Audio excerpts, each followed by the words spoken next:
Hello, ladies and gentlemen. Today, Tuesday, the 21st, we are going to be covering the last of the gloom and doom, volcanoes and glaciers. And really, these are like spectacular things that we see on our planet.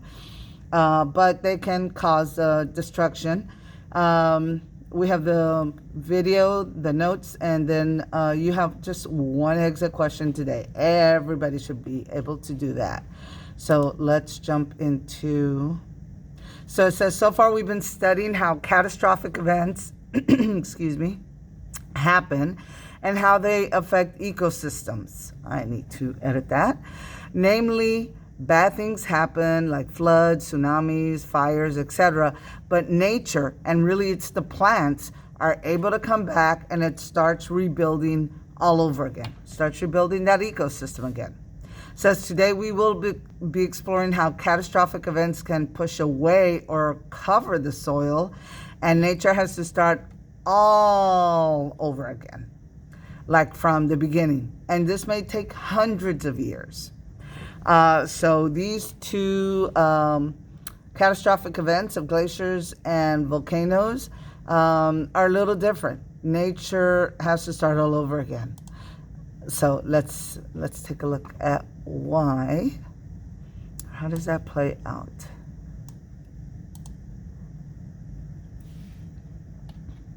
All right, just a reminder again. So not only did the district move the CDB up to a week early, but in between there, we lose a day because of Friday being off, and then Wednesday is half a day. So it was not a real good move, but we got to roll with the punches. Alrighty, so on these last two catastrophic event we're going to look at, what's different is that soil is covered or scraped away, okay? No soil remains. In the other catastrophic events that we've been looking at, the big difference has been that the soil does remain. But in these last two we're going to look at, glaciers and volcanoes, no soil remains. And nature has to start all over again. Okay, so glaciers, volcanoes. So I know you know what a volcano is, but a glacier is a huge mass of ice that moves slowly over the land. So every year it may just move centimeters, you know, nothing bigger than, well, in inches, like, I don't know, 2 or 3 inches. That's it. It may be more. I'll look that up for sure. So glaciers are often called rivers of ice, but a really slow moving river. And as it moves, it changes the landscape. So and let me move this out of the way.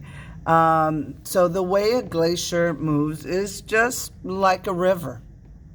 And so here what you see in this kind of light blue color is the glacier. And it's like a bulldozer. As it's moving, it is just, pushing everything out of its way.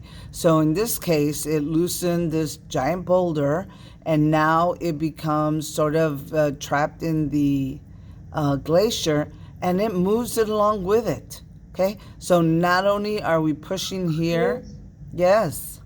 You're not sharing your screen. Thank you so much. It's every morning. This has become my my ritual, and thank you for telling me. I'm sorry y'all took so long, but thank you for telling me. There we go. Can you see glacier movement now? And I'm wondering why the people in class don't tell me that. They forgot to tell me. That's okay. Now all my other classes will know I forgot. Thank you, Miss. So the glacier is like a bulldozer. It is pushing everything in front of it out, but also within it, stuff gets trapped and it gets frozen within, this river of ice. And it will move it. Big giant boulders will just become part of the glacier, and it moves it along. So we see glaciers happen in places where it's really cold. Glaciers happen when we have an ice age and the whole earth is covered with ice. So we can see landmarks today where there's like all these boulders, and it's like, why are all these boulders here? Like, how did they get here? Well, they got there because hundreds of thousands of years ago or millions of years ago, they got caught up either in front of that glacier or inside of the glacier, and then the glacier stopped. The earth started warming up again from that ice age, and it leaves it somewhere. Okay? But you can see here, what this is showing you is that it has scraped off all the whatever was on top, all the vegetation, all the soil. Here we have sandstone, and you know, they made this a different color to show you that, okay, this was sandstone, that's one type of rock. This is limestone, a different type of rock. But you're gonna find this limestone, the sandstone, not right here, but you're gonna find it way over here where it shouldn't be. That's because it got pushed by this giant bulldozer of an ice river to different location. But you're also going to find zero vegetation. It's going to scrape it down to the rock layer, which that exists all over the world. Under our streets, under your yard or whatever, you dig down far enough, you're going to hit a solid rock layer as well. So it says they can move forwards or backwards. They move about 25 centimeters per day. So that is about 2.5 inches. The glaciers movement pulls up trees, the topsoil, vegetation, you know, all the plants, and loose rocks, and carry it away with it. And then it's going to leave it here like a big dump pile. And some of it is going to remain like rocks. I mentioned Lost Maples Park here in Texas the other day, and I said, you know, we shouldn't have maple trees in Texas. That's what like grows in Canada, and they make pancake syrup out of. But we have a big park that there's a bunch of maples because all the little seeds or little trees got pushed along the way, and then boom, it stopped way down here in Texas, and now we have maple trees where they shouldn't be. Okay, but the point about glaciers is you're left with just bare rock. There's no soil. It might take thousands of years to get soil here again for nature to come back. Or you might get it just right here in this little pile. But pretty much this whole thing is scraped down to the rock. It's bare rock again. Again, here we see glacier movement. Is that the other one shows as well. It's moving. And then once it starts retreating, because Earth starts to warm up again, you're going to be left now with all kinds of new land, what is the word? Not landmarks, but landforms, like these lakes and such. But it's going to be exposed rock. So no soil. Takes nature a long time to come back.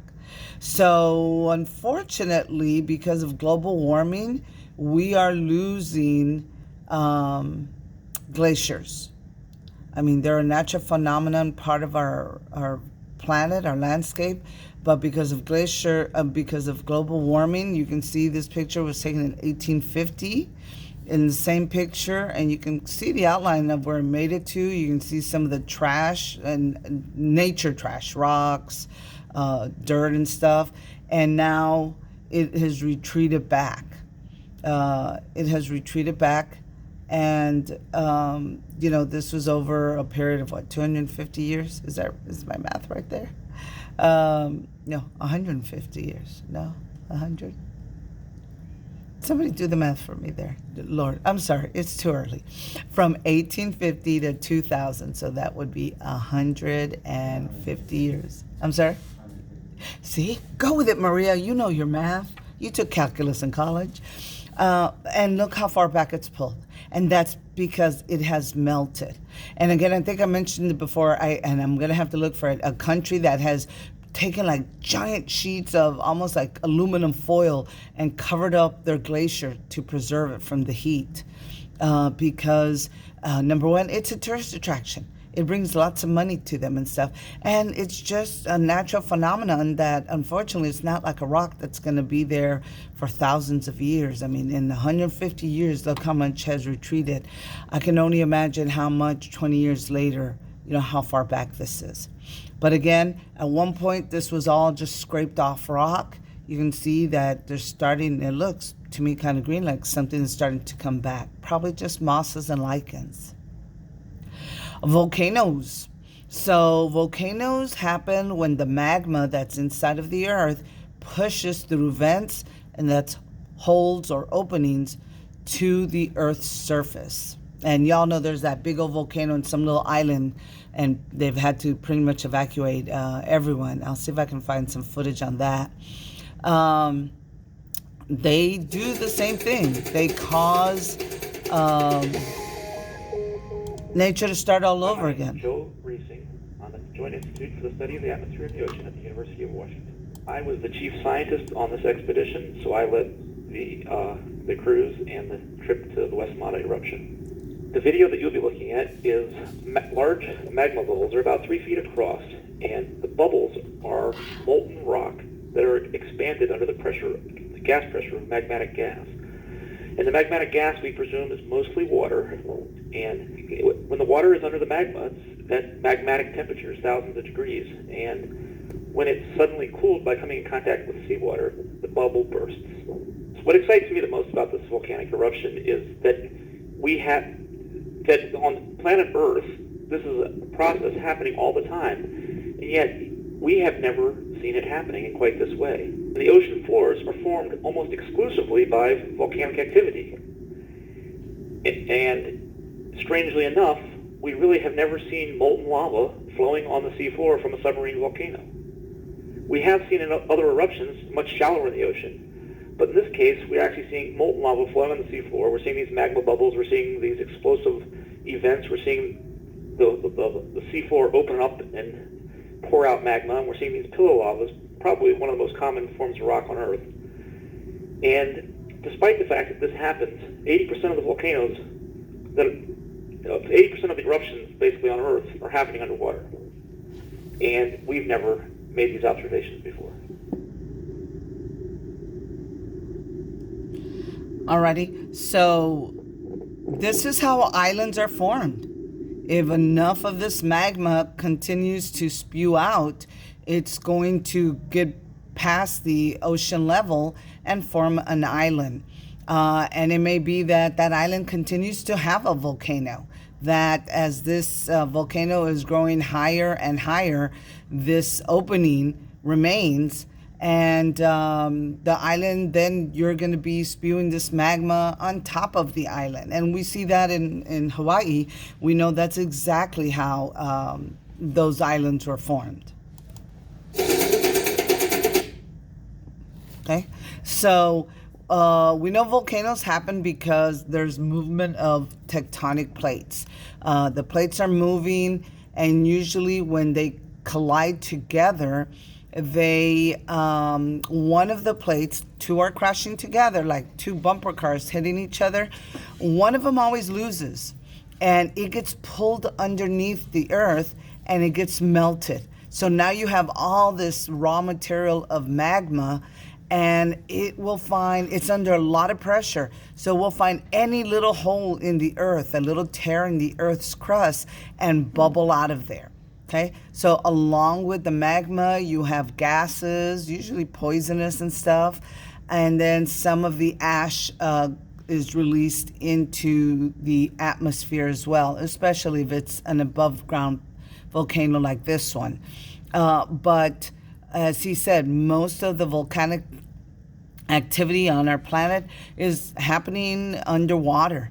And that was, now because we have the technology, they were able to film it and see that.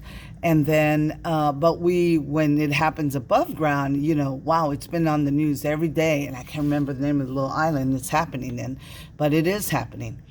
And so I want you to see all this magma that has already spewed out of this one volcano, and tell me if you can see that there's anything living there. You can't. Okay? And some of it is just simply because it is just so hot. Obviously, it is going to kill anything that is there. And it's going to cover it with rock. So, and this is Mount St. Helen, which is in Washington State, that I want to say was 1989, was the last eruption on the mainland United States, on, where our country's at, and it blew its top off. The whole cone is blown away, and it just, for miles and miles, devastated. Look at, there were all these trees, and they were flattened out, like somebody, took their hand and brushed it along these treetops and knocked them over. There wasn't a lot of lava in this volcano. The damage that was done here was just the blast, the explosion, and then the ash. So I don't think I would have used this pic like Ms. Sobe Rodriguez did, but this one shows much better, I think. Just the lava is going to harden. It's going to be rock. Nature has to start all over again to break that down to be able to make, to grow plants again. It needs soil, and that could take hundreds of years. I haven't seen this video, but let's look. I would guess it's in Italy.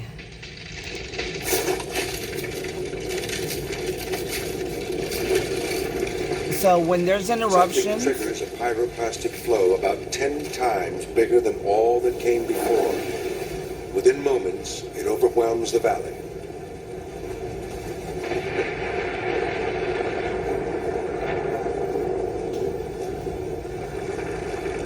run, mister. I'd get in the car.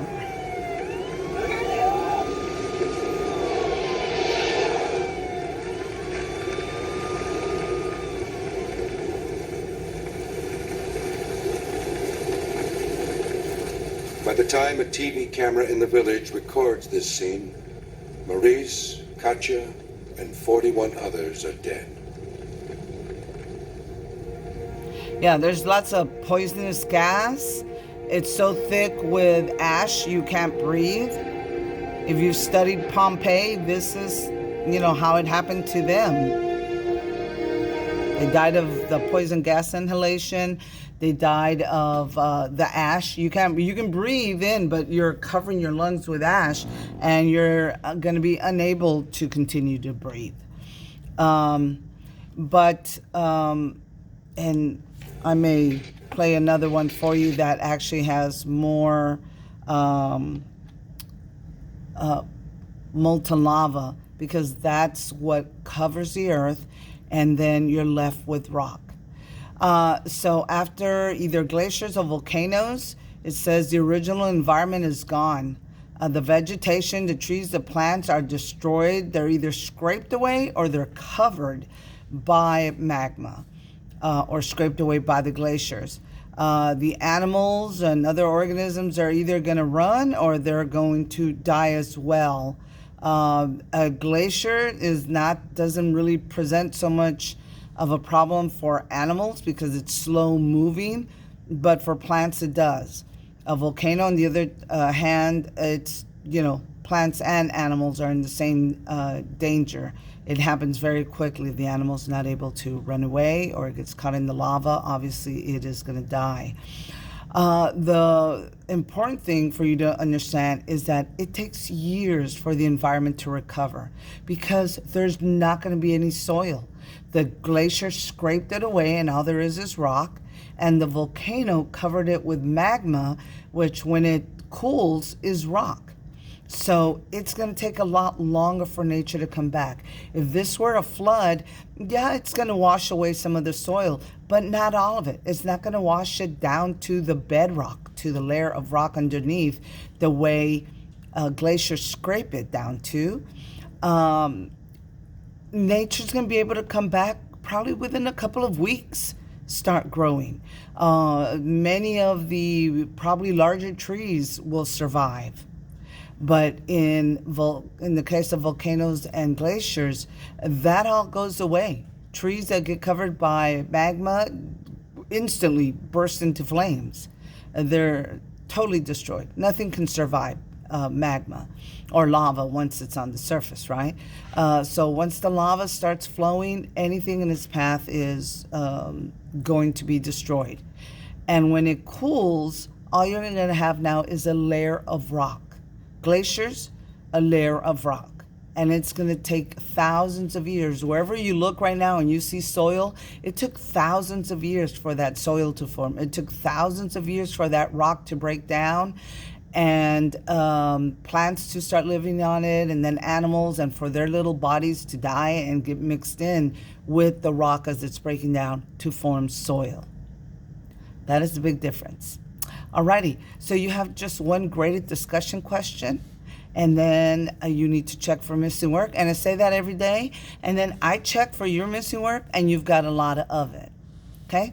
Take care of it, people. Don't make me have to shout your name out. Alrighty. I hope y'all have a good day. Bye-bye.